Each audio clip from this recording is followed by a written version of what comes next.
Good evening, everybody, and welcome to the Gallowgateshots YouTube channel. My name is Roger, and it is extra time. We are back on a Friday night. It's been a couple of weeks. We've had various work and or family illness conditions, all sorts going on, but we are back, and I'm so pleased. I'm absolutely delighted to have you join us. And joining us this evening, oh, hold on a minute.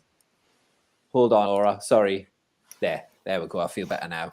Oh, I don't know what you were doing. I can't mess up the synergy. Do you know what I mean, Laura? As you can see, joining us this evening is Laura, Iain, and Scott. Laura, how are you feeling today? Absolutely. Are you still basking in the glory of Wednesday night and that 40-point mark? I am. I'm absolutely still just got no words for it. I'm absolutely gutted that it's an away game tomorrow because I'm just keep going to the matches and having this optimism. But yeah. Iain, are you absolutely buzzing to be back as well and just reveling in that magical number 40, which I think probably actually we won't need 40 points, but it's just such a lovely, beautiful, cozy safety net, isn't it, Iain? Wonderful. It is, yeah. And I was at the match on Wednesday as well. And on the preview, I said usually I think the games I've been to this season we've lost. So I was, to be honest, kind of expecting a bit of a loss because I was there. But nah, they did well. And yeah, positivity has just remained for the whole week on Twitter, everything like that. Yeah, and Scott, did those waves of positivity go across the North Sea to you in Amsterdam? Were you feeling the good vibes? Absolutely. I'm still feeling the vibes off Sunday. Never mind Wednesday. It's it's been a good week to be a Newcastle fan. It has been. It's been. I mean, I don't think any of us predicted. We'll go back to our predictions, but I don't think any of us predicted 3 wins in a row. But what a massive set of results! You probably did. I was a bit positive. Yeah, you had. I had win-win draw. So I would a win-win draw. That wouldn't be too bad. But just before we get on with the show, thank you very much for all those people who are joining us this evening. Thanks also to some of the people during the last couple of weeks when Extra Tyne hasn't been on. They've sent us a couple of mentions and a couple of messages to say we look forward to seeing you back. So thank you to all those people who mentioned us. And I think, Laura, you got a message. You got a little mention as well asking whether Extra Tyne was back on. So thank you to those people. And those people watching live. And, of course, the people who catch up later, sitting on the toilet, sitting on the tube, whatever. I don't know what you're doing. Just do something and watch it. Add to it. Just a reminder, you can get a membership for the Gallowgateshots YouTube channel. It's £2.99 a month. All goes into making what we produce for you of better quality. And I believe, I could be wrong with this because my internet connection is very dodgy, but we might be in HD tonight. We are. You certainly look more human than you did on the match preview the other day. Well, yes, I was a bit pixelated, wasn't I? I was a little bit pixelated. So, yes, you can see in action, this is where your money goes, to see all of our blemishes and spots and scars and all of our bits and pieces. That's where you're... That's your other account, mate. It's not this one. Bits and pieces? That's OF, not XT. Yeah. All right. Oh, shit. I've started already. I'm only on the Coca-Cola as well, although I did have a sip of a margarita, so I am a little bit tipsy, Right. So, good evening to Graham, to Freddie. I've got Guybrush, 3P Wood. I don't know what that one is. I've got a few others. Tom, as always, good to see all those people back. And I think we'll get started straight away. Scott Radamus, we've got to give you massive, huge respect. For those people who were watching last week, or you've probably seen the clip on the Gallowgateshots YouTube and Gallowgateshots Twitter account where Scott, I was mocking him, to be fair, so I do eat a lot of humble pie, Scott. We did a preview for the Crystal Palace game. Scott, do you want to just take us through what went down? Because it was amazing. Yeah, so I was asked for a prediction and I said it'd be 1-0. I said it would be a goal in around the 30 to 35th minute. Based off research, by the way, that wasn't a shot in the dark. I did actually research. It wasn't just random. Actually backed it up, and Roger was mocking you. There's a great site that tells you kind of by a 10-minute a percentage of when goals are scored, and Palace were 30 to 40 minutes or the last 10 minutes. But yeah, Roger pushed us for a more specific time because I was Yeah. being a bit too vague with 30 You were 35. very vague. And yeah, I said 32, and I think 32 minutes 40 seconds, and I think I was about a minute out if you watch the clip of when the ball crosses the line. But I'm taking it so I don't care. It was absolute genius. It didn't even cross my mind until I think I saw the message on the WhatsApp group. So Scotradamus, I think that's your new name. It's absolutely brilliant. Absolutely ridiculous. There's another one this week. If you watch the match preview that went live about an hour ago, I've pre-recorded another one for Chris and Daryl. Ooh, so get your head to your betting slips and get your money on whatever Scott tells us. When the fun stops, stop. Yes. Gamble responsibly. Laura, I'll come to you. I mean, obviously a lot will be spoken about, and we will talk about Miggy's absolutely fantastic goal. But there was a moment in that game where the ball was absolutely caressed. It was cut like a hot knife through butter, and it floated through the air and hit the spot. I mean, please talk to me about Chris Wallace scoring that in that pot at half time. I mean, I didn't even think. I mean, he was so delighted to be on the pitch at half time and to actually nail it, Laura. I mean, we were stood together and it was like good old days, wasn't it? It was. Take us through it. And obviously we normally go down onto the concourse, but we had to stay and support the boss. So you came to see me, and I think I thought I was at a Boys One concert. I think I was like, yeah. Oh, you are. I was really. I've never seen you so animated. I bet the people in the strawberry corner who give you grief for not jumping up and down and singing were like, "Watch it." Yes, just quiet for 90 minutes. Yeah, it was brilliant. It was absolutely, and then I mean there was an element of good fortune, the fact that it bounced in one and landed in the other. But I'm sure he'll tell us that it was all planned out. It was all pre-planned. I'm sure. Anyway, enough of that. Laura, what did you make of the game against Palace? Absolutely brilliant result and great performance. Performance of two halves, we'll say maybe. I was I don't like to say it too much now, but going into it, I was a bit like Iain, not because I was there. I thought we were gonna lose, but I really the build up to the 6 games in a row and the Bobby Robson thing, and I just thought, if we're gonna lose a game, I think it could be this one against Palace.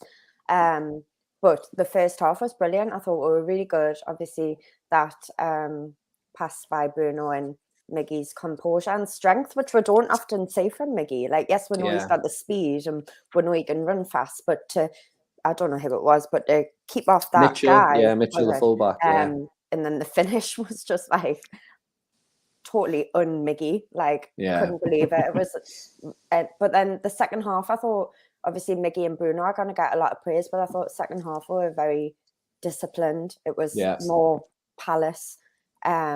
But we were very disciplined, and I think Kraft deserves a big mention because he's had his critics, including myself.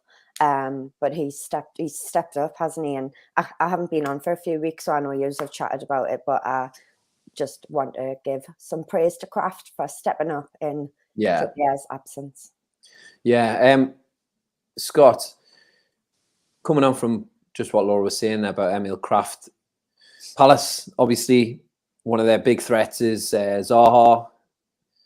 Quality player, can be an absolute world beater, can be a big baby, which is what I was shouting for about 90 minutes. But Scott, how did you see that battle? I mean, I thought it was a really good battle. I think it was a well fought one. What did you make of it? Again, I mentioned this in the preview that with Zaha, if he can get something to happen early on, the fans get on his back. And that's it. He's out. Like, he's not out the game, but his head goes because it gets affected. A lot like how we do with Pickford all those times. You know, like you just get in his head and he just kind of perform at the level that he really should be. I thought when obviously Miggy had a go first with him just before he scored, which was so un-Miggy like. I couldn't believe it when I could see him. I don't think I've ever seen him not smile. But yeah, I thought Kraft did well. There were one or two times where I think Zaha was quite obviously the stronger player, and Kraft tried to play it past him, and Zaha just kind of stuck his arse in the way, and he just couldn't get past him. And that's expected, but we did lose the ball a couple of times there, so it was good that Kraft kind of adapted to that, and he was more looking for a pass than to take him on. I mean, Zaha's not slow either, so I don't think you would do him for pace if he's trying to take on Zaha. So yeah, I think he had that one chance in the second half, didn't he, where he took the shot and it went just past Dubravka, and if that's on target, that's in the back of the net, because Dubravka's just stood still. He's not even diving for that. Yeah. So yeah, I was also surprised at how bad Conor Gallagher was. I thought we bullied him really. You saw a few players run past and just give him a shoulder as they're running past him. Dan Burn had his life. I think Shelby did it a couple of times as well. And I mean, to have him being taken off after, what was it, 60 minutes? I think they had used all 3 substitutes. Yeah, we did really well to manage the two big names. And I thought, the 2 performances were not what I was expecting from Palace. Iain, I mean, we've all suffered hangovers of various sorts, but do you think that first half, was it Newcastle were, dominant and we were on song and we were at our pomp, or do you think Palace were suffering a bit of a hangover from the FA Cup defeats? What do you reckon? I think it was a bit of both. I think, to be honest, I expected a little bit more from Palace with the fact that they obviously went out the FA Cup semi-final. I thought it might have been their sort of opportunity to put sort of the wrongs right from that. But I genuinely think it was probably one of the best displays we've had under Eddie Howe. Bruno just absolutely ran the show in midfield. And even, to be honest, as much as I've been a big critic of his, I thought Saint-Maximin, for all his end product, wasn't quite on point on Wednesday. I thought there was a couple of times where he hung on the ball a bit too long, but he looked to get other players into it a lot more than he has previously. Yeah. The bloke sitting next to me, though, was literally just waiting for him, his first mistake, and he was on him. And I thought that was a bit harsh, because again, like I say, he just needs a bit more of an end product. But the midfield, Joelinton as well, absolute powerhouse to keep the likes of Conor Gallagher, and that Elise as well, because he's quite a dangerous player, and I think he went off about. Yeah, he got the hook first, didn't he? But I think they were saying he wasn't fully fit, rather than anything like that. But I think first half were really, really good. Sort of dominated the game. The second half, I feel like the last couple of games, it's been the same, where even though we haven't really controlled the last couple of games, the opposition have come out and they've looked more into the game, and we sort of let that 10-15 minute spell, we'll just ride it out and then get composure again. And I think we did that, but for the last 20 minutes, it was just, I was getting a little bit nervous because we're sitting further back and further back, and then it was literally like we couldn't keep hold of the ball for more than 2 seconds. But no, I know that again, it shows sort of the difference in quality of what we've had from previous sort of management, in terms of we've been so regimented and when we've stuck to a task, and then, like I say, we've got the 3 points, which is really nice for Eddie Howe to be in the same sort of rubbing shoulders with the likes of Bobby Robson with 6 sort of wins at home is really, personally for him, it's really good considering where we were when he came in. I think it's absolutely brilliant. And then, like I say, it just shows the spirit and the quality of the squad that we've got at the minute. Yeah, I think you're right there, Laura. Just kind of touching on something that you mentioned there about, it is a cliche about a game of 2 halves, but do you think in that first half we saw a glimpse of what Eddie Howe's Newcastle United will look like in the future? A lot of possession, really good penetration, good movement. Do you think that's the way he's going to aim to play? Stop laughing, Iain. I know I said the word penetration. Try and be mature. Try and be mature. Laura managed to keep a straight face. I couldn't really tell. Dude. So I've just got it on my mind, mate. Sorry. Oh, mate. You're not helping us out here. You're not helping us out. Right, Laura, yes. Did you think that was a glimpse of Eddie Howe's, the blueprint for what he wants us to play like going forward? I think we always knew, just looking like from watching interviews, and we've all watched all those videos about and training and things like that, and we know what and how he wants us to play, And I think, yeah, I think that was like, without the obvious, I think that's like the midfield that he would like to play. And I think he likes the possession and then to like build it up and keep that possession. But then also when it doesn't go to plan and Palace then had a lot of the ball in the second half, it shows that they can do everything and they're trained for every like outcome, if you like. Yeah. I think it bodes well for the future, doesn't it? You know, like it was a real nice, but then also you got to see the steely side, Scott, of that second half where which we've done on a few occasions this season under Eddie Howe, who apparently can't coach a defence, but were you impressed at how we dug in and we stayed dogged in that second half, Scott? I thought, you know, there was a couple of times when you could see we were maybe a little bit leggy towards like the 75th minute, which is understandable when you've played 2 games in quite a short space of time. Do we normally get leggy between the 70th and 75th minute of the game, Scott? The start of the season, it was the 20th and the 25th minute because we were only training 1 day a week. But it's chalk and cheese what we've had, and I wish like the TV and the media would stop bringing up that stat of how many goals were conceded and leads that were thrown away, because that's a totally different team to what we have now. I mean, maybe it's 1 or 2 results early on when Eddie Howe took over, when, you know, he hadn't been able to implement his philosophy and we were still, you know, feeling the Bruce effect.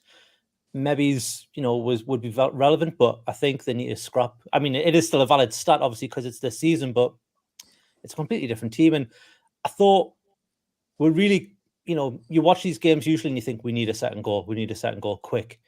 And you just didn't get that feeling in that game at all. Even in the second half when Palace came into it, you were just like, I've got full confidence that we've got this. You trust them. Absolutely. Process. Yeah, and it's so refreshing to be able to just feel that and not have those horrible, you know, 20, 30 minutes at the end of a game like you used to, where you're just like, we're going to concede, we're 1 or 2 and it's going to be over. You can kind of take a 1-0 win and enjoy a 1-0 win, which I don't think we've ever really been able to do for the past few years. Yeah, it was nice. Just sort of, we saw that Crystal Palace, you know, they had to make some big changes. They took Alicia off, who was injured, but then, like you say, they took Gallagher off, who I was actually looking forward to seeing. Every time I've seen him, I've really, really enjoyed the way he plays the game. But Blue Rhythm Boy talks about Newcastle subs, and I've noticed a bit of a pattern with Eddie Howe. You know, he seems to wait late on, if at all, to make substitutions. And Iain, what do you think about how do you think that's a deliberate thing? Does he trust in does he trust in what he's going to do all the way through? I think he does trust the players to give him that. Say he's ready to make a change around, I don't know, 65 minutes. I think he trusts the players enough to give an extra 5-10 minutes to bring them on. I did think, to be honest, because I can't remember if it might have been against Wolves, but I think it was Jacob Murphy was waiting to come on. He brung Saint-Maximin off, but Jacob Murphy was waiting for about 10 minutes right at the end. He only got a couple of minutes. But for the Palace game, I think he's seen the danger that Zaha was getting in quite often behind Kraft on our right-hand side. And he made that double substitution of, I think it was, he brung Miggy off, and who else did he bring off? Can't remember, but he made a double substitution to sort of shore up that right hand side to give a bit more cover with Jacob Murphy there. So I did think he managed the game and the sort of the pressure really well on Wednesday. But I do agree. I think he does tend to wait a little bit longer than what you would like, especially when your backs are up against the wall. But again, that just shows he's trusting the players that are on the pitch. Yeah. Just going back a little bit. To the start of the game against Palace, just before we kind of move on to chat about Miguel. Fishing rods there is mentioned about war flags and doing something for Eddie Howe, but a quick word, Laura, on the display for Alan Saint-Maximin there that was out before the game. A really ambitious one, I think, with the flags and it looked. We couldn't see it, obviously, from where we were, Laura, but I'm sure it came across amazingly well. do you think he was inspired by that? Do you think, you know, he does, you know, I know, you know, you've had a lot of some frustration with him, which a lot of people share. How do you think he reacted to the love that was pouring out the Gallowgate end from War Flags? Well, I don't know how War Flags works and how advanced the preparations are, but I feel like it was very, very clever of them, and the timing was perfect because of his bad patch, if you like, and the fans' frustrations with him, mine included. I have been a big critic of his. I'm very much team Mark Walker rather than team Decker. But I do, like you touched on it before, I think it really, he's such an egotistical human, and I just really like not in a bad way. Like he's just got a very big ego, and I think he needed that. It was very clever of them. He needed that, and I think it worked. Like I say, I have been his biggest critic, but I'm very much in agreement with. I've seen a better side of him. I've seen that he was trying to pass the ball quicker than he normally does, and he was always looking for the pass. And sometimes it didn't go off, and sometimes he got frustrated with the player that he was passing to. But I definitely seen an improvement, and I was less frustrated with him because I was like, right, you are actually trying to be more part of a team rather than Maxi. What did, like, I noticed as well, as every time we were singing his name, he acknowledged it. And I thought, I didn't know how I felt about it, and I might get some stick for it, but I'm very much just like, oh, it's nice that you're saying thank you, and I get it, but just focus on the game. Like, yeah, we're singing, like, crack on. You just, like, do what you're doing on the pitch. I'm a bit, I like it, and I know what most people were like, hey, when he acknowledged it, but I'm still a bit like, oh, just acknowledge at the end. Yes, and he has, and I've seen that interview today, and I don't know if you have seen it, where he was very, very grateful, and he was all for, like, that I love you, man. Yeah, tell us at the end, like, on the pitch. It's the same with the corner, though, isn't it? Like, you know, when you say, like, John Joe go to take a corner, and the Gallowgate, the Strawberry corner, you know, applauding him, and he'll give a little kind of clap back, because it's kind of what they do. I don't mind that when you're on the pitch, corner, but he was doing it mid-game. Like, I was like. It's like I think as long as he doesn't have the ball or the ball's around him and he's waving at the crowd, it should be fine. But, like, if he's the other end of the pitch and the ball's down our side and he's got nothing involved, I don't really mind it myself. I did notice a few times with him, and again, I'm going to give him some praise, is when, say, for example, he tried to, like, get it down the line or pass didn't come off and he's Crystal Palace intercepted it, he did work for it back, whereas the previous couple of games he would have just sort of stood in a huff and with his arms in his air. He did track back a couple of times, which for me, like I say, that's the bare minimum you expect from a player, is just effort. Like, if you see Ryan Fraser, when obviously Miggy's injured at the minute, but when he's been sort of playing, if he loses the ball, he literally doesn't stop running until we regain possession. So it was nice to see Saint-Maximin add that to his game on Wednesday as well. But I agree with Rory. You could see he was trying to be involved as a team rather than his own sort of highlight reel, and I also agree with Graham, whose comment you just put up about when it was Bruce, it was all about him, and Bruce was feeding that ego, and it was just that ASM show. Whereas now, I think Eddie Howe's making him, and he's made sly little, not sly, that's the wrong word, but he's made little comments. I meant Eddie Howe. This is coming across wrong. And I meant Eddie Howe's made comments about he needs to become more of a team player and blah, blah, blah. And I think he's instilling that in him. And you've definitely seen elements that on, what day was it? Wednesday. Yeah. I don't know about you, but I've been, you know, really frustrated with a lot of time Chris Wood and all that he runs. You know, he puts himself about, and he is a target for the team. I feel against Crystal Palace, I don't know if anybody else noticed this, but he actually started to use his body effectively in terms of winning. He wasn't just a trampoline, and the ball was, you know, a lot of the time it comes up to him, and he doesn't do what Shearer used to do. Harry Kane does amazingly. You know, those players who can hold on to the ball, draw foul, and would get 30 yards up the pitch. And I took some time to watch him, like, you know, really try and focus on what he was doing in the game. And actually, it was the first game I thought, you know what? He's not just doing the running and being a pain in the arse, which he does, and it's well appreciated by the fans and by the team. But he was actually using his body and effectively. I don't know if did any of you notice that, and did any of you, see that that's probably what we needed from Chris Wood in this game. I've seen elements of that, definitely. Again, there was a couple of times where it does bounce off him, and then his second touch is a tackle. Yeah. But I think is it Joachim Andersen?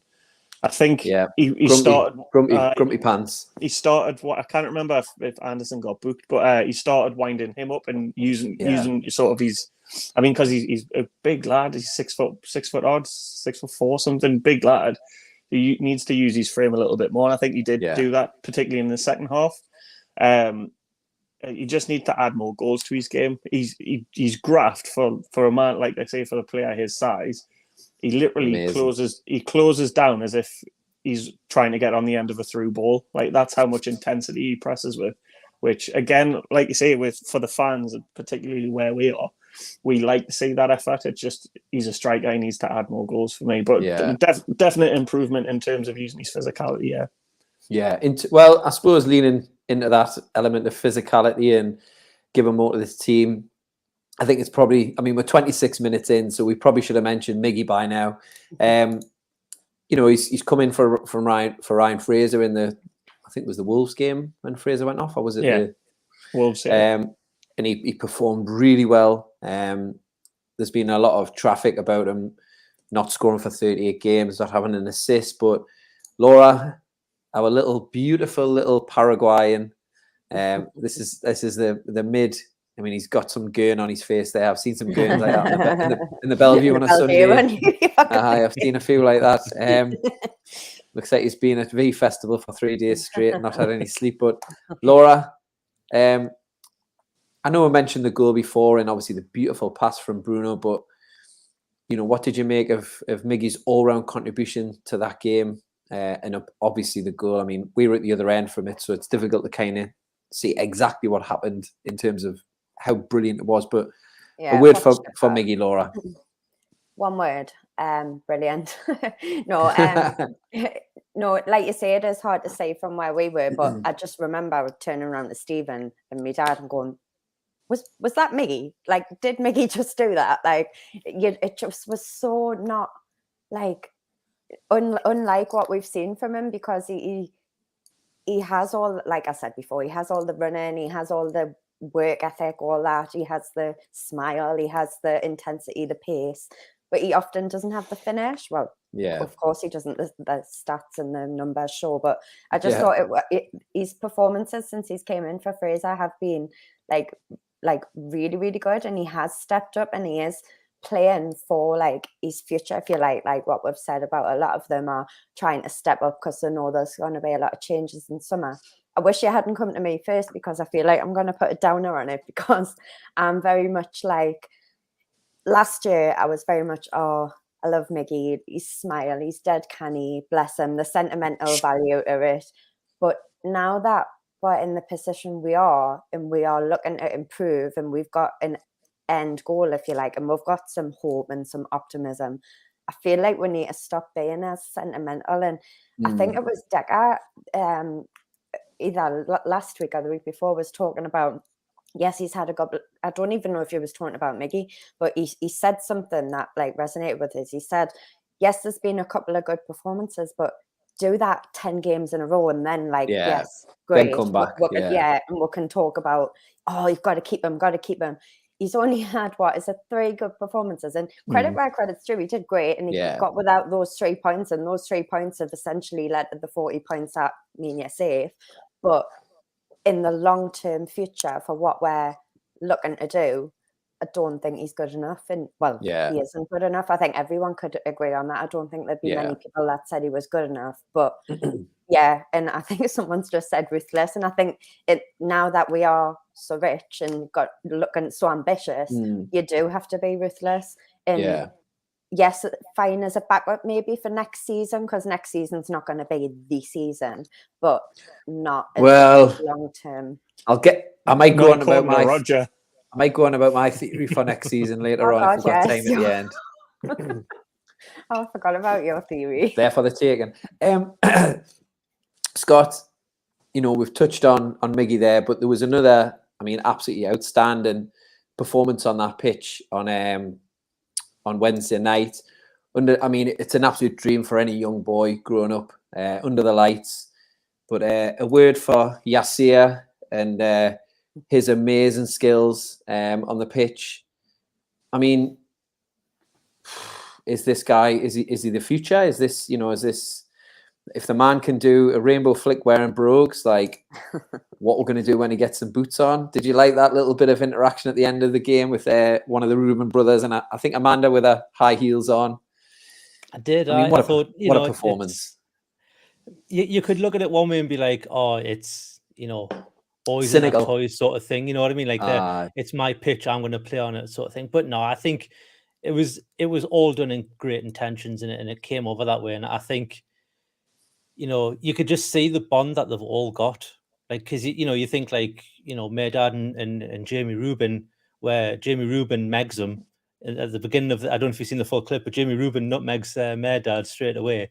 And then, you've got Yassir doing the flick there. And I think even Eddie Howe said it in his press conference when he's talking about his relationship with Yassir. And he's going, look, he's not available all the time because he's not just working for Newcastle. He works with the PIF and he's got other things that he does.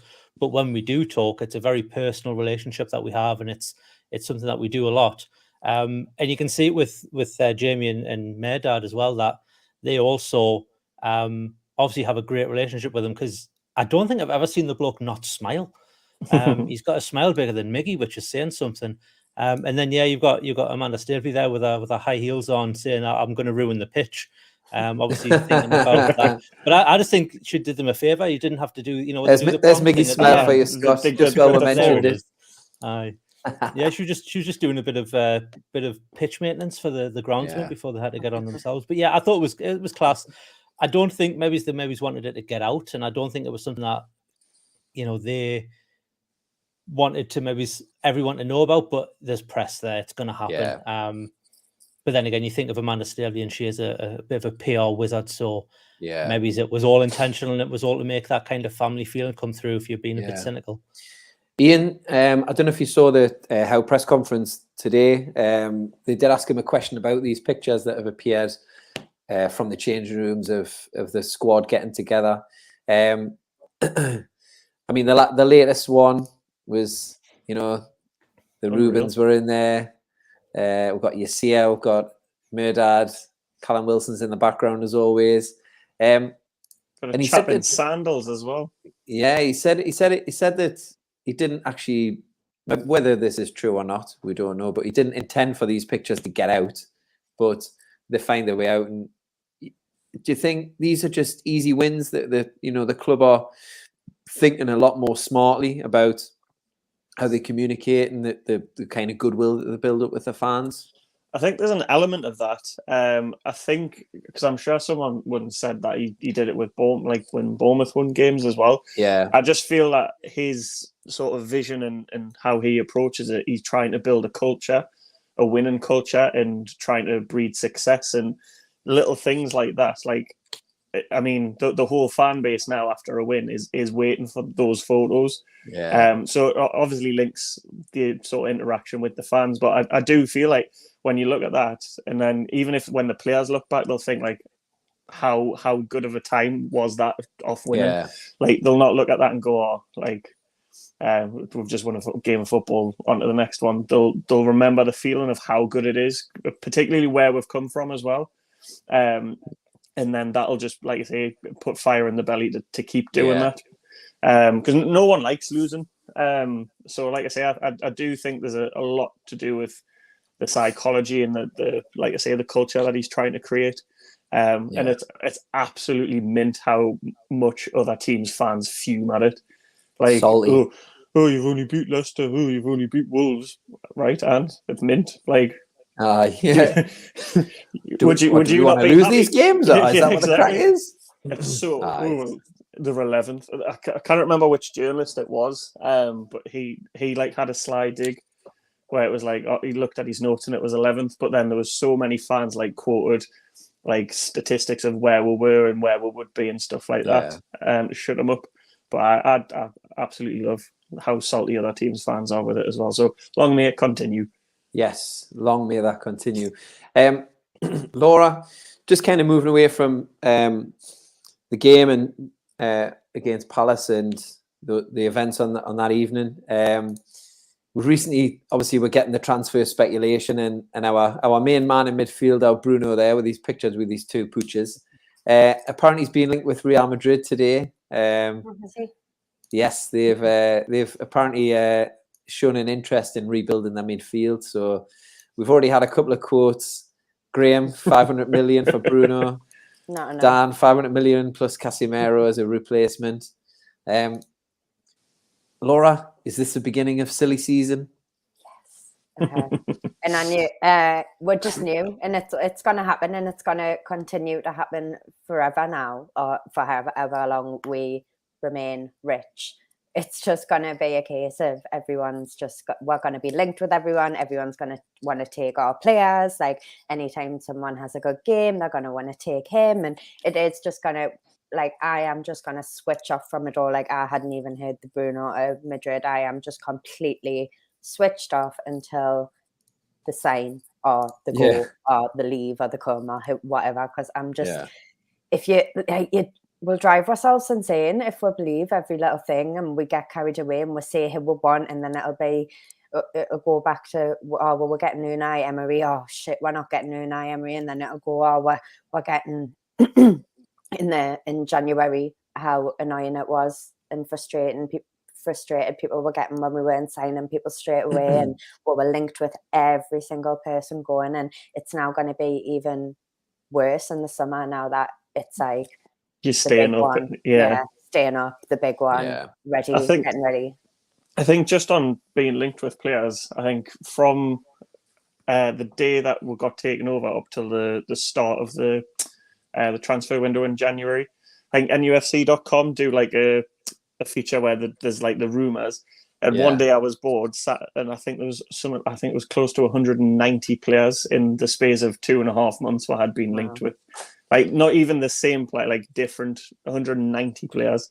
Yeah, which is ridiculous. You've not got that type of time on your hands now, Bonnie lad, have you? I don't know.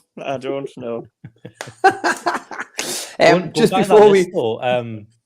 Bruno Guimaraes was linked with us like on the 6th of January in that list, and he didn't sign till like right near the end. So you look at some of these rumors and you think, oh, that's never going to happen. That one's never going to happen. And you just think how long these deals take. People expect it to be like Football Manager, where you put your interest in and then 2 days later they sign for you. Like it's not going to happen like that for anyone.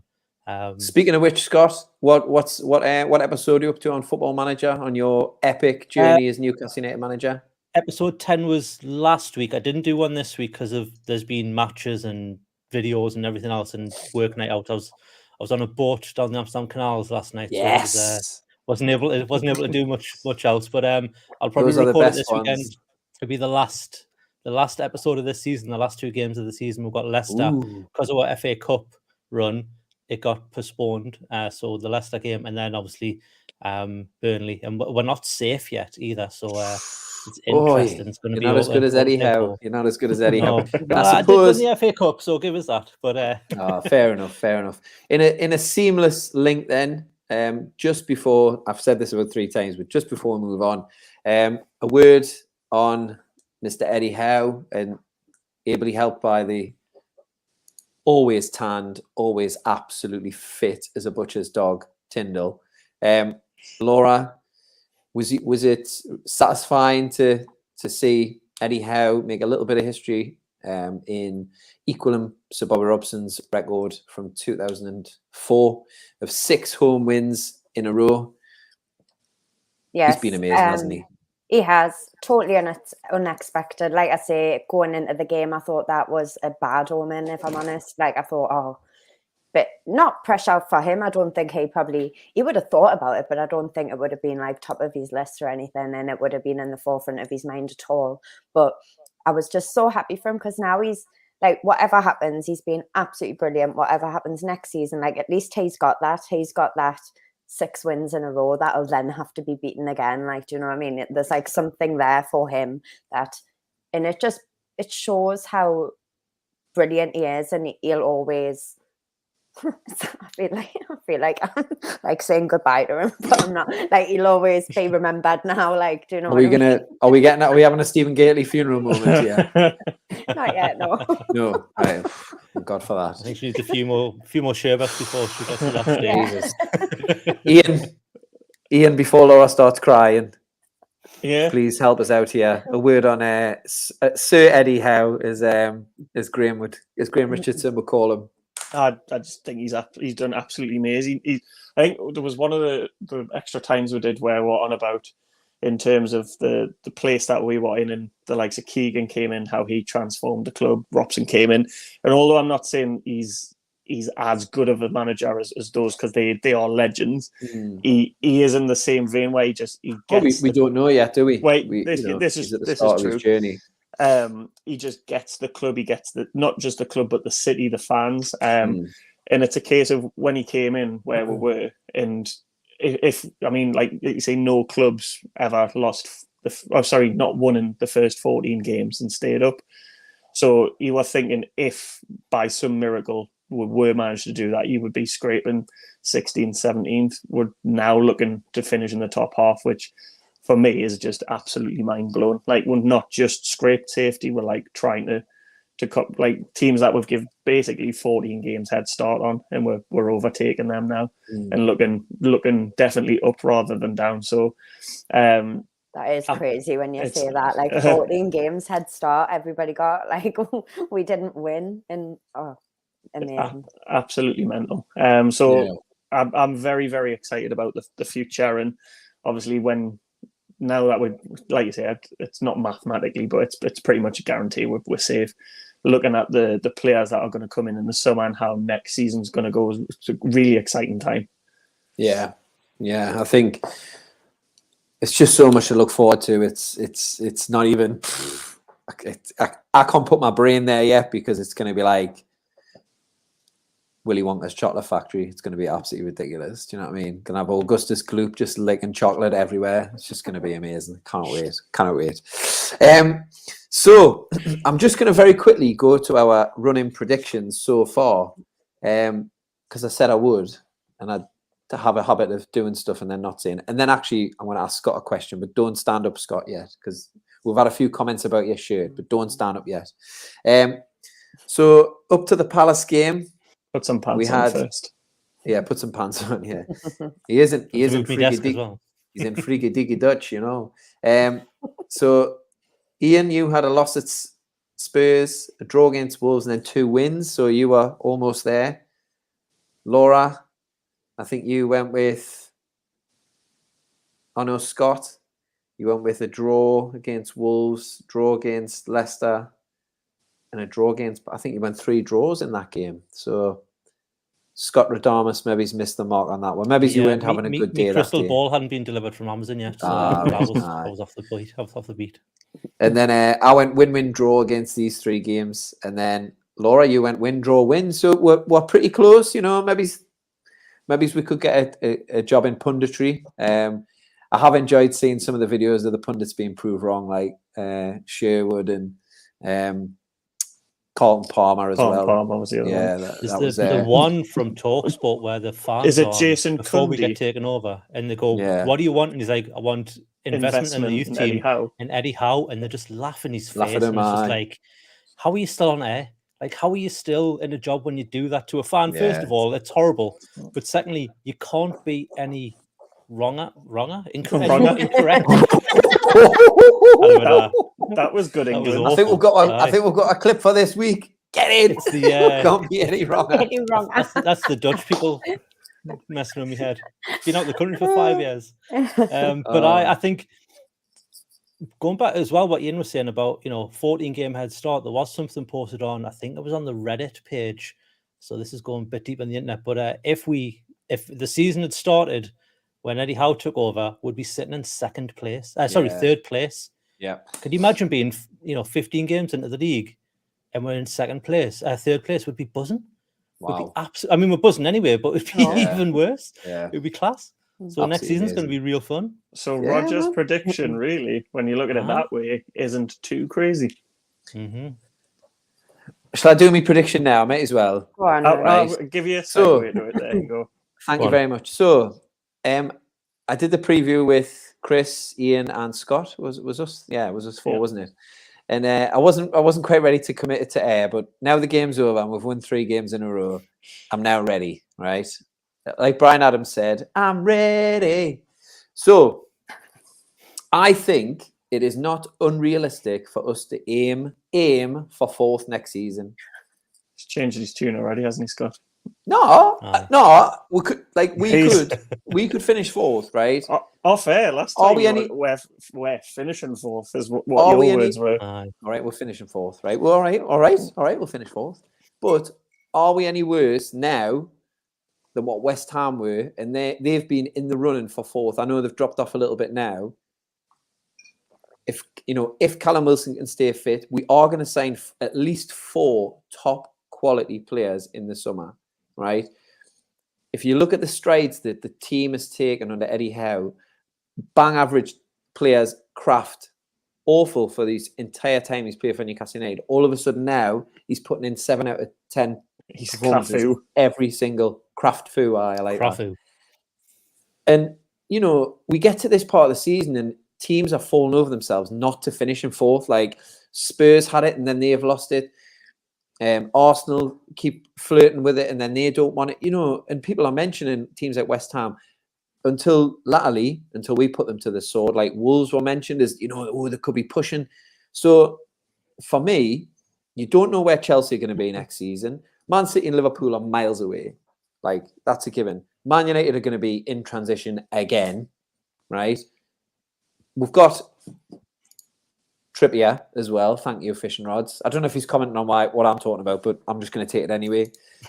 So I think we need to be ambitious, and I think the owners are ambitious. Eddie Howe is definitely ambitious, and the culture, like it could be one of those moments. I'm sure somebody said previously about Leicester. I've seen that in the comments. Somebody said like, because they avoided relegation, then won it the next season, didn't they? And it's all about momentum. I know we've got really three really hard games, but even if they're just good performances against Liverpool, Man City, Arsenal, and then Burnley, even if they're just really good performances, that momentum, that good feeling, the war flags, we kind of get, you cannot get a ticket anymore for the match now. It's absolutely jumping. The atmosphere, like we've got to ride this fucking wave like nobody's business. Like because opportunities like this do not come along very often, especially not for fans of Newcastle United. So I don't see why we can't get on that horse, get Mandys and Murdads and all the millions in, get those quality players in, trim the squad down, keep that core, good valued, well approached team. And I swear to God, we can finish 4th next season. I know Decker will be this one to absolutely poo-poo me, but I'm not bothered. Honestly, I really feel like it is possible, and I don't think we need to go into the season thinking, "Oh, let's just finish 10th." Fuck it, let's be ambitious because. But then I also think it's like good to say, because I think people might take that what you're saying the wrong way, and I know you, but what is also good to say is that, but you won't be disappointed and think it's a failure if we don't finish. You are saying be ambitious and let's go and get it, and that's absolutely fine to say and be that optimistic. But also, it's good for other people, just because you know what people are like, and they'll take what you're saying wrong. You're not saying we need to go and finish 4th. You're saying, I think I don't think. I'm not like I don't. I won't be like crying into me Bovril if we don't finish 4th. Like I just think that, like I say, we've got the potential. We've got the tools, the ambition, to do it now. The potential, the opportunity doesn't come along, and in my lifetime, it's happened. It's almost happened with Keegan. We were realistically going to challenge for the title under Robson. I think we're close, but we never really had the backing in terms of money. Robson assembled an excellent young side, but we just didn't have that extra money and that extra kick to to really genuinely challenge for the title. But this is a generational opportunity to challenge for something that we've never challenged for in a lot of our lifetimes of watching Newcastle. So I'm like, go hell for leather for that 4th position, because nobody wants it. They don't want it. They're like, you watch it every week. Oh, Spurs have lost a game, but Arsenal have come, and then Arsenal have gone to beat Chelsea 4-2, but then they'll get beat off us. Like they just don't want that 4th place. So I think, sod it, we can go for it. Anyway, that was my opinion on that one. Anyway, if anybody wants more of these motivational speeches from Roger, become a member, because when he's walking over that high-level bridge in that Telegram group, Yes. you'll get a voice note. and And there's nothing better than on a Saturday afternoon when you're getting that bit of doubt in your mind to get this little voice message from Roger, and it really rails you up for the match. So $2.99, it's worth it just for that. There's a lot more profanity in it though, but yeah, there's a lot more profanity in it, but even the ones afterwards as well. It's 99%. Whoopsie. So very quickly, because I wanted to keep it to an hour, but I've just gone off on a rant there for 5 minutes. So we were all, I'm sure many WhatsApp groups were buzzing with the interaction of Byrne and Fraser on Sky. They're excellent. Are you all looking forward to, Laura, are you looking forward to Ryan Fraser being carried on a piggyback by Dan Byrne? I can't wait. I hope it happens. Yeah. I'd rather see them come out like mascots. I think that was holding his hand. Yeah, I'd do that. Them two, honestly, that video was probably the best Newcastle video I've seen this week. And that's after watching 4 minutes of Bruno, just like the highlights of him. Oh, absolutely ridiculous. Absolutely ridiculous. So I think we've kind of covered the main topics we're going to cover. So now, very briefly, quickly, hopefully, we thought we'd go, because Miggy had scored an absolute worldie against Crystal Palace and put them to the sword, we thought we'd celebrate some of our South American friends, some of the players that have bedazzled us and also bewildered us in many occasions. So we're going to nominate for the Hall of Fame a South American. So without further ado, who shall I go with first? Scott, I'm going to go to you first because I haven't heard from you for a little bit. So, Scott,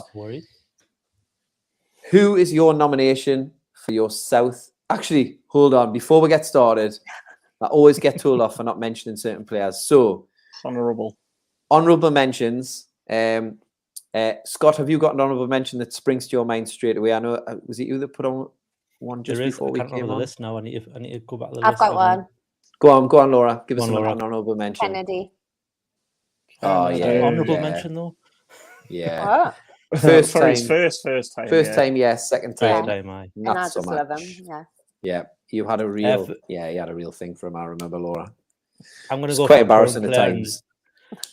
It'll be Bruno as an honourable mention for me. I know he's only been here for a few weeks, but he's already lit the sky on fire. So hi. Yeah, definitely. Laura, did you say who was your honourable? Kennedy. Oh, Kennedy, wasn't it? Aye. Iain. Really 10 seconds ago. I know. I started reading the comments, and then I refocused my brain. My honourable mention was Solomon Rondon. Absolutely loved him. The best thing I've seen with him as well, it was when it was snowing. He was in shorts doing salsa dancing at the training ground. Beautiful. And his bullet header. Can't remember who it was against, but what a header. Bournemouth. I think it was Bournemouth. Kennedy assist, Laura. It was, yes. Whipped it in. Bang. Bournemouth. Put Eddie Howe's Bournemouth to the sword. Yeah. So some other honourable mentions that came up. Raza sent us a message today. Don't worry, ladies and gentlemen, he is still alive, but he's working a lot of overtime because he's basically committed to going to Ibiza with me for a week. So he needs plenty of money on him because he'll be buying me drinks all week. Honest. Yes, he said his nomination would have been Mirandinha. He's not from Argentina. He's from Brazil. He's fucking Brill. Yes, Mirandinha there. Hold on, I have a picture just for you young'uns if you don't know who he is, Mirandinha. But go and do your research. Oh, have I got a picture? Come on, Mirandinha, where are you? Oh, he's probably the only one I haven't got a picture of. Ah, bollocks. He looked like this. Very smiley. Oh, frozen as well. But Mirandini, sorry, Raza, he didn't quite make it. I'm sure you would have put a really good case for him. But Mirandini, he made... Oh, I'm not going to say how many performances he made because there's a little game coming up as well. So, all the way back, our first South American players were the Robledo brothers. I believe, I'll probably get this wrong. Somebody will correct us. We had Ted on the left there and George on the right. Howe. George made more appearances in his little brother, but I believe they came over to Yorkshire and played for Huddersfield and a few other sides. So they were our pioneers as far as South America. I think their mother was from Yorkshire, wasn't she? Oh, did one of them score in the FA Cup final? Or believe, yeah, I think I heard that on the stadium tour. Ooh, hey, there you go. You didn't see anybody else on the stadium tour, did you? No. I saw Jim Duggan. Did you? Did you say Alan Partridge? Maybe? No. All right. I didn't get that. I've just got it. Sorry. All right. Okay. So, lots of choices. Tom went with Mirandini. So let me give you a quick rundown of some of the ones, some of the honourable mentions. Obviously, from our current crop, we have the wonderful Joelinton. Obviously, Miguel Almiron as well. These four gentlemen, and while I suppose we've got this one on, we've got. Can we name all four of these, everybody? I could name Clarence Acuna. Oh, that's the one I was going to say. That's the only one I know. Is Christian Becerras one of them? Yep, in the middle there, yeah. Diego Gavilan. Yep. And I'm not sure who the one on... Come on, Scott. I can't put the name of the fair. Daniel Cordone. Right, so while we've got that picture up, Scott, a few people were furiously commenting away there about your shirt. Don't stand up yet. A couple of people wanted to know, is Scott's shirt a brown ale or NTL? Taking bets. So we'll take some suggestions now. Laura, what do you think it is? Is it the one that Gavilan's wearing there with the brown ale badge, or do you think it's the NTL? What do you think? How would I know? You don't. Am I just guessing? This is the game. This is the game. Well, it's a shit game because they look exactly the same up until that point. Well, that's the game. The point. It's the same. Sorry, I am literally just it's guessing. The same shirt, just a different sponsor. Right, so it's just picking something out of thin air, and it's just around it like. Well, it's just where. There's two options. It's 50-50, so it's like Russian roulette, is it? Right. Okay. I mean, nobody's got a gun. What's the matter with you? Right. Sorry, I'm gonna go the NTL one. You think it's NTL? Iain, what do you think it is? I'm going brown ale. I'm going to go brown ale as well. You stood up earlier when you were swearing on, and any comments? Let's see if anybody's actually bothered commenting on this one. Spoiler alert! I have changed into mine as well. I haven't really. Right. So, drum roll, please, Scott. If you wouldn't mind putting your trousers on and standing up for us. Is it NTL or is it brown ale? It's the brown ale one. There you go. Well done. Thank you, Scott. Can you see it? I can't see it. Right, okay. There he is, proudly wearing his brown ale sponsored shirt. There. From my childhood as well. I didn't buy it from one of these websites. This is an OG mine. OG one. An only mine. I've got a ton of shirts that my mother brought over. Some fit, some don't. I've got like the sunset goalkeeper top, but it's a medium man's, and there's not a chance in hell I'm ever fitting in that. So, I'm looking to swap it for an XL. If anyone has, if anybody's in the market, I'll do that. But you know what I love about this shirt? This is my favorite brown ale one. It's the last brown ale one we had, but it's stitched. Yeah, the brown ale logo is stitched. So if you've got any of the other ones, like I've got the grander collar one and the one where it's all in the middle. They fade so badly, and this one just looks mint from day one. And it's got like nice climate cool in the black stripes, I think it is, so it's a bit cooler as well to wear. It's quite nice. Yeah. So thank you. That was a seamless thing. So just before we get into ours, some honourable and dishonourable mentions. Dishonourable for this man, Kasapa or Kakrapa. Wasn't he Leon's captain when we signed him? He was the captain, yeah. Another man wearing that famous shirt. The step over king, Fumaka. Nacho Gonzalez, the straw that brought the camel's back as far as Kevin Keegan was concerned. Go and watch him on YouTube, I believe he was told. So, Facundo Dennis Ferrer. Rice did, wasn't it? Yep, Facundo Ferreira. I'm trying to think any others that I've missed off. I've got one. Giuseppe Rossi. No, he was Italian. Oh, was he? Oh, he was, wasn't he? Why Clues did in I the think name. He was Italian. He was Italian. Are you sure? I'm going to go. Giuseppe. Yeah. Well, he's actually American. He was actually American, but he was American-Italian. Anyway, so... Well, then I've just looked really stupid. I haven't left us a lot of time. We've just gone over the hour mark, but we usually do anyway. It's So fine. let's get into it. Scott, I said I'd come to you first. Hopefully we've covered. I mean, we've only had 20-odd South Americans play for us, I believe. So hopefully we've managed to get all of them. I won't get any bad mentions on Twitter. But Scott, who was your nomination for the Hall of Fame South American style? My nomination is Faustino Asprilla, or Tino, Yes. as we quickly grew to know him and love him. Came from Parma. I think he was only like 6.5 million or 6.7 million or something like that. So back then, that was a pretty big signing. Obviously, now he'd be worth probably 100 million, 110 million. Came in the snow, if you remember that, in his little fur coat in the snow. In Laura's coat, aye. My God. Aye. And I remember I think he made his debut against Middlesbrough, but he wasn't expecting it. And there were stories that he'd been drinking wine like the morning before the game or something. And he played anyway. He got an assist and we ended up winning the game 2-1 from what I can recall. Obviously, some iconic moments when he scored against Metz and he took his shirt off and used it as a flag, waving it like, some YouTubers will wave it.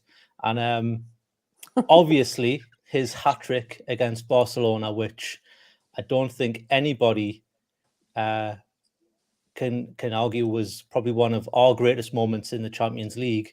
Yeah. But they were his last goals for us. That was the last time he scored for us, was against Barca. He went back to Parma pretty soon after that. I've got some stats: 48 league appearances and 9 goals, and 11 European appearances and 9 goals. And then obviously he went on famously to sell T-Rex costumes, just like the one that was in the Gallowgate end. And last year he was selling flavoured condoms. Mm-hmm. I don't know what flavour they were, but there you go. He was selling them to help funds for COVID for his home country. So he seems like a pretty decent lad as well. And I don't remember he came back and played in, was it Steve Harper's testimonial? He played in one of the testimonials. Yeah. I can't remember which one it was. One of the keepers. So yeah, my vote is Tino Asprilla. Yeah, thank you very much. Laura, I'm going to come to you. Who is your nomination for Hall of Fame and why? Well, Iain pinched mine, so I'm going. It's not good. It's not a great start, but go on. No, he's still good. Who I picked. So I picked Colaccini. So I'm going to keep it short and sweet and just say why I think he should win, even though he probably won't. But 248 appearances, 6 goals, very loyal servant. Didn't start off the greatest. For his Newcastle career, wasn't that great. And then we grew to love him. Became very solid, very integral in the championship season. Very loyal, solid defender. Had brilliant hair. Was named in the team of the year in the championship. And last but no means least, Alan Pardew said it was like watching Bobby Moore play when in the derby. Yeah. So who can argue with Alan Pardew? Yeah, he was. I mean, a lot of people. Apparently single-handedly responsible for the adultery epidemic in Newcastle between 2009 and 16. He was the love of my life. I don't know what that means. He's overhead kick clearances as well. He wants curly hair too.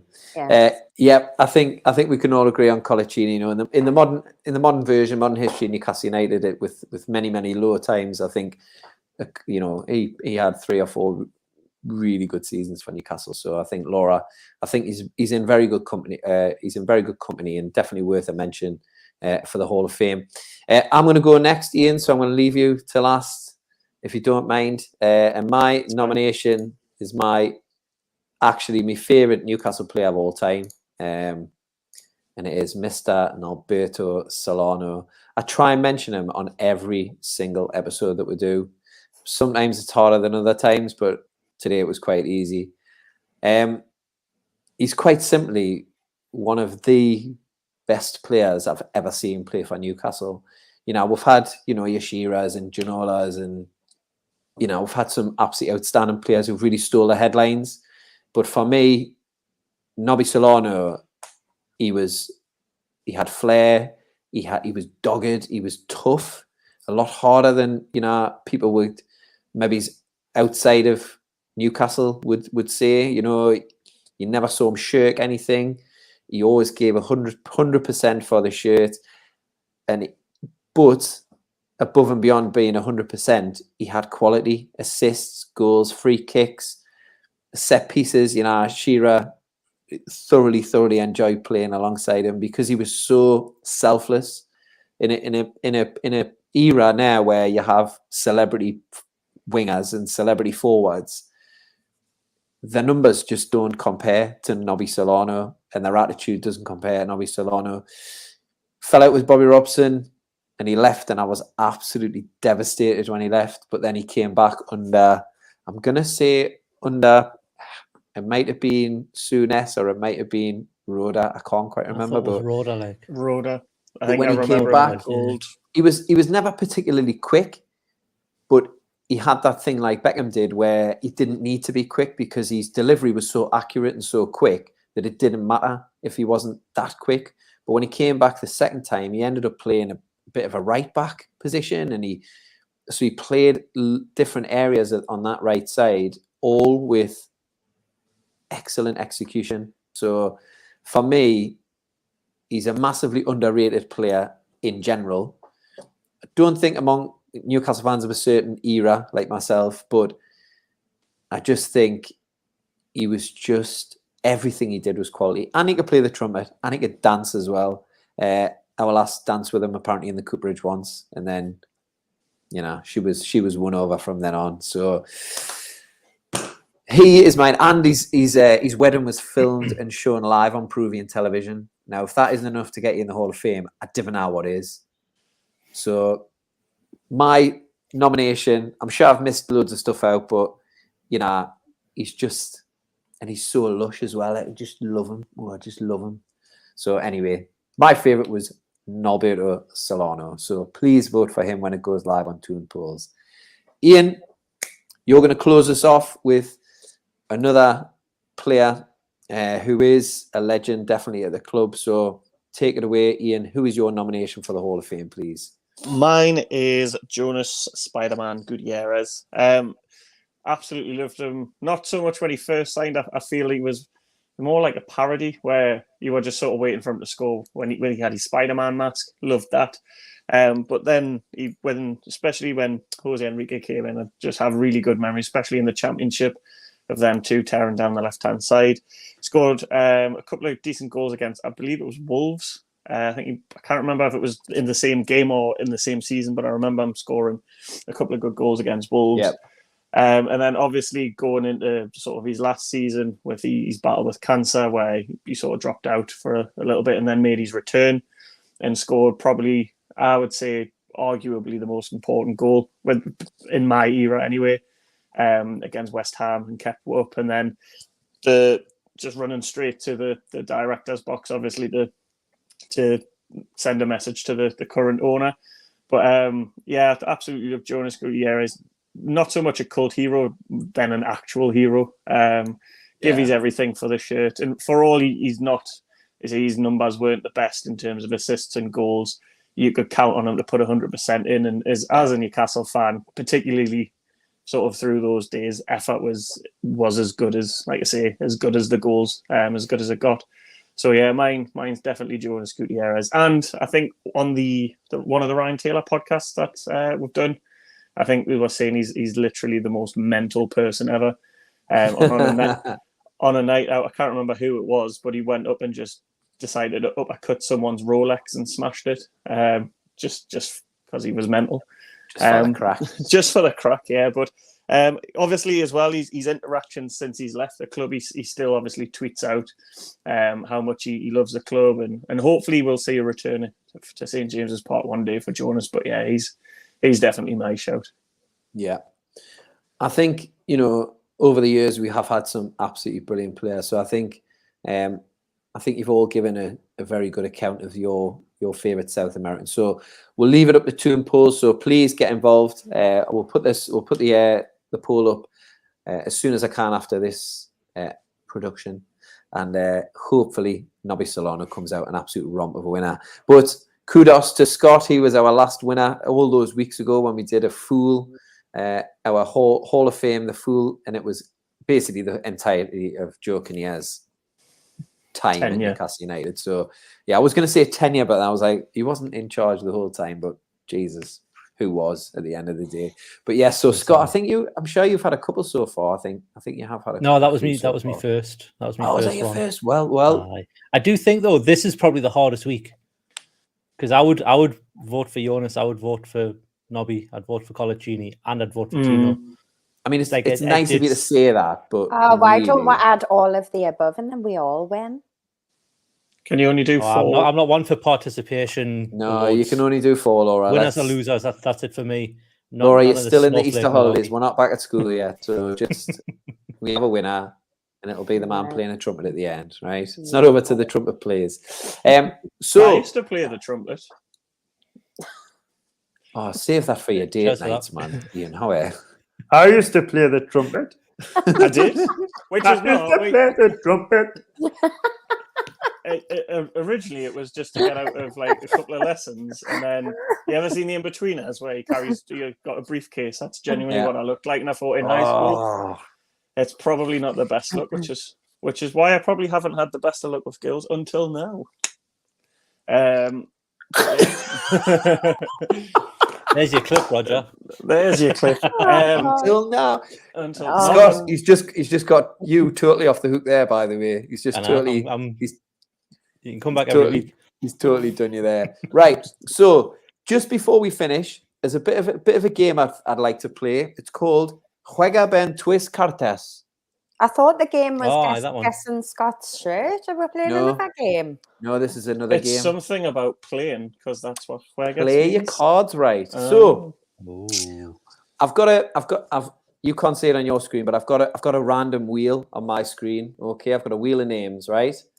And all I'm going to do is it's all of our South American players. I'm going to tell you the first one. Okay, so our first one is. I wish you could hear the sound effects. So our first one, we got to mention tonight, Rondon. So how many appearances, quickly, how many appearances would Rondon make, do we think? 28. 25. I'm going to go a bit less. I was going to go 18. 33. So your guess now is the next player. Do we find out who this player is going to be? I'm going to tell you who it is. Don't worry. I'm going to tell you who it is, whether it's higher or lower. And if you're in the comments, you can play along as well. Hey, this is a new feature. It is, isn't it? I know. It's good, isn't it? Right. Oh, easy one. Fumaka, higher or lower than 33? Oh. Lower? I would say lower. Higher. It's got to be. Laura, it's lower. You are higher. Your face confused us because you looked like you were looking at them stupid, so I went higher. No, it's lower. Right. That's just his face. 5. Right. Right. I thought that was next one. Remove him. Right, you ready? Honestly, I wish you could see this thing. I wish I could get it on, but there we go. Our next one is Laura. Your heart just skipped a beat. It's Kennedy. Higher or lower than 5? Higher. It's got to be higher. Yep. 38 higher. Performances for Newcastle United. Right. Next one. Let's go. Don't worry, I'm not going to do all of them. Just, I'll just do a few. Right. Our next one is Jonas Gutierrez. Higher. Anybody have a guess as to how many appearances he made for Newcastle? Laura? Probably in the 60s, I would say. Well, Gutierrez. Have you not got it? He had the championship season as well, didn't he? I knew you shouldn't win then, because I knew how many appearances Colo made. Scott said how many Tino made. So if you want picking Jonas, you should have had that. You've been schooled there, Iain. I like to have an authentic, natural, organic approach rather than doing research. So do me and Scott, but we just added a little stat in as well. So Fucking jeez. she's probably got the clothes out, hasn't she? Right. I'll put you out of your misery because none of you want to bloody answer it. It's 205. I was going to say Oh, we couldn't 180. have said that. So there you go. Right. Next one. Do a few more and then we'll shut up. Although people seem to be commenting so higher or lower. Ooh. Miguel Almiron. Wow. Miguel Almiron. Lower. Higher or Lower than lower? Jonas. Then 200. Than 200. Yeah, lower. Lower? Anyone hazard a guess how many he's done? I reckon he's getting close to 100, you know. I think Must he be might, 3 100. seasons now, isn't it? 4 seasons? he Yeah. might have just surpassed it. Yep. 84. 117 he's done. 117. 117. Next player. Do 3 more. Ready? Let's go, baby. What was the last number? 107. 117. Oh, Daniel Cordone. Less. Lower. That's Lower. not the game, it's lower. Yeah, definitely. Definitely lower. How many did he have? Daniel Cordone. 26. Ooh. Scott, how many do you think? About 22. Ooh. Laura? 18. 21. 21. I was going to do Ooh. that. I was going to be a bitch and just go one below. You were going to be a bitch. Right. Ooh, next one is Colaccini. Laura, come on. Yeah. Yep. How many was it, Laura? Let them guess first and see if they get it. All right then. Because I did It's higher, say I it. think. Go on then. See if they It were is definitely listening. higher. Oh, I can't remember what you said now. 190 odd. Scott? It's up there with Jonas. Like I think it'll be pretty close. So I would probably say, yeah, about 187. I'll go 196. Not one 275. person. 275. Oh, was it? Yep. 275. Right. Nearly 300 games for her. Yep. Almost. Almost. Well, if you think he was there for Says 248 on Wikipedia. 5. Well, See, that's why I didn't that's bother only Googling it. that's only league appearances. If you go down to his actual record, they include league and cup and European and all that. So there we go. Right. Can you remember Let's that see. pre-season tournament we had where we won the trophy and it was like literally a bridge? That was the trophy. Right. Last one just before we finish. I think you did well there. Well done, guys. Good job. Good job. I want you to. Who was the player who made our South American player who made 0 appearances? Last one. And the comments as well. Federico Facuna. I reckon it's either him or Nacho Gonzalez. But I reckon it's Facuna. Facuna. The one that Colaccini says you should sign him, and we did, and he never started. I don't think he made the bench. I reckon Nacho Gonzalez. Laura? I don't know. Not sure. It was Dan Whitten was correct with War I don't even Facundo remember these players. Ferreira. I think he made a pre-season appearance when we played over in Germany in some tournament in the grey shirt.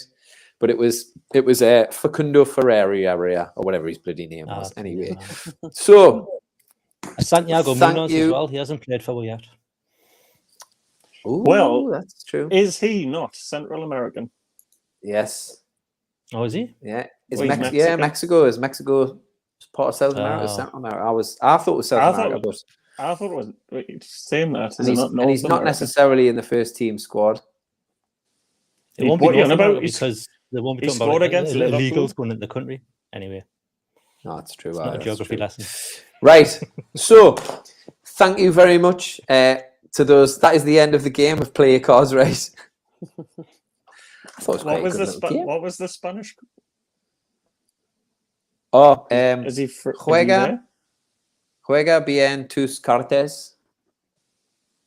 Apparently, play your cards right, but there you go. Right. So, thank you so much, the three of you, for joining us this evening. I've really enjoyed it. You might Good not to be have, but I back. have actually. It was nice to be back. It was Great nice to be back. Really nice to see you all again. And thank you to all those people who joined us as well. We've had quite a lot of people join us tonight, so I really, really appreciate that, and especially those people who've commented as well. I'm really sorry if I didn't get to all of your comments, but there's some really good ones there. So thank you so much for doing that as well. Remember to stay tuned to the Gallowgateshots YouTube channel. I believe Scott, did you do the preview for the Norwich game? No, it was Darryl. Darryl and Was it Darryl Darryl and Chris? Chris. Oh, I okay, made a Darryl and Chris cameo, have done but it's just those two. All right. So Darryl and Chris have done a preview to the Norwich game. So please turn your eyes onto that. Definitely worth a watch with Darryl's encyclopedic knowledge of Newcastle United, and Chris ably steering the ship after his excellent victory in the fun treble A. Kick the ball into the bucket challenge. I don't know. What did he win, by the way? Was it a Signed ball? ball. The Signed ball, ball. yeah. Signed ball. All right, well done. I wonder if that'll make its way onto the table, or will it be? No, will he's it be flogged it on auctioned? eBay already. Has he flogged it already? Good lad, good lad. But yes, Along with a thank you very massive much. flag. He wants He's asked for a massive flag. Oh, let's not get into podcast wars, right? Okay, thank you very much. So please stay tuned to Toon Polls as well on Twitter, and get involved with our comments, with your comments about our selections. And if there's anyone who you wanted in the Hall of Fame who we missed out, although I think it's difficult to argue against the four that we've chosen, but I'm sure somebody will, because everybody wants an argument somewhere. So yes, I can't remember what I was going to say now, but yes, let's just finish off there. Iain, have an absolutely fantastic weekend. Will you manage to catch the game anywhere on radio? I don't know, because it's my nephew's birthday party tomorrow, so I don't know. Well, happy birthday to your nephew. Laura, Thank will you. you manage to catch it anywhere, do you think, or will you Yeah, I'm going to try and watch it. on a legal stream? Scott, you might get it on Dutch TV. Is it on? It's on Ziggo. Yeah, Ziggo Sport. Ah, what an I get all absolute the dream. games. It's class. So if you can't watch the game in England, get yourself over to Scott's house over in Amsterdam, and he'll happily Everyone's put you up. welcome. He'll happily put you up, and Bring your you own can watch booze. the game at his. So that's it, really. Get involved. £2.99 if you want to join the Gallowgateshots YouTube channel, and you get access to that Telegram group, and the crack is absolutely phenomenal. So everybody wave. Have an absolutely fantastic weekend. Thanks everybody for watching, and we'll see you next time on Extra Tyne on the Gallowgateshots YouTube channel. Bye-bye, everybody.